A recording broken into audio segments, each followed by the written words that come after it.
महादेव मुंडे हत्या प्रकरणात आरोपींना कारवाई करण्याच्या मागणीसाठी ज्ञानेश्वरी मुंडे यांनी DYSP अनिल चोरमाले यांची भेट घेतली।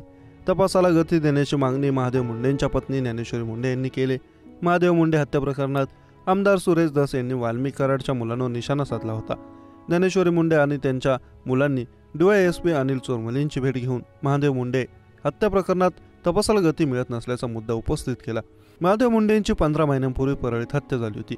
महादेव मुंडेंच्या हत्येचा मुद्दा लावून धरल्याने या प्रकरणाचा तपास DYSP दर्जाच्या अधिकाऱ्याकडे वर्ग करण्यात आला होता। महादेव मुंडे हत्या प्रकरणात भाजप आमदार सुरेश धस यांनी आक्रमक पवित्रा घेतलाय। पोलिसांनी लागोलाग तपासाला गती देऊन महादेव मुंडे यांच्या कुटुंबाला न्याय द्यावा अशी मागणी सुरेश धस यांनी लावून धरली आहे। त्यासाठी त्यांनी बीडच्या पोलीस अधीक्षकांची भेट घेतली। महादेव मुंडेंची हत्या झाल्यानंतर वाल्मिक कराडचा मुलगा सुशील कराड आणि श्री कराड यांनी पोलीस निरीक्षक रवींद्र सानप, विष्णू फड, गोविंद भदाने, भास्कर केंद्रे यांच्यासह 6 मोबाईल क्रमांकांवर अर्ध्या तासात 150 वेळा फोन केले होते। हत्या झाली तेव्हा हे फोन का केले गेले याचा तपास झाला पाहिजे अशी मागणी धस यांनी केली आहे। आमदार सुरेश धस यांनी सुरुवातीपासून वाल्मिक कराड आणि त्यांच्या आकाच्या विरोधात आक्रमक भूमिका घेतली, तर दुसरीकडे 15 महिन्यांपासून महादेव मुंडे हत्या प्रकरणात अद्याप आरोपीला अटक झालेली नाही। आता तपास अधिकारी बदलल्यानंतर तरी या प्रकरणात काही प्रगती होईल की नाही, ज्ञानेश्वरी मुंडेंनी दिलेले आश्वासन पूर्ण होईल की नाही याकडे राज्याचं लक्ष लागले।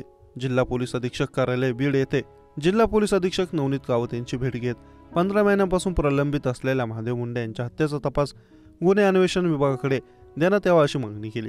मासाजोग येथे सरपंच स्वर्गीय संतोष देशमुख हत्याकांड व परळी मतदारसंघात झालेल्या विविध हत्याकांड आणि खंडणी प्रकरणात पोलिसांनी गुन्हेगारांना उघडपणे पाठीशी घातल्याचे समोर येते। ही बाब पोलीस खात्याच्या विश्वासार्हतेला धक्का लागणारी आहे। याबाबत सखोल तपास करून दोषी पोलीस अधिकारी आणि कर्मचारी यांना तातडीने सेवामुक्त करण्यात यावे अशी मागणी या निमित्ताने पोलीस अधीक्षकांकडे केल्याचं सुरेश धस यांनी सांगितलं आहे।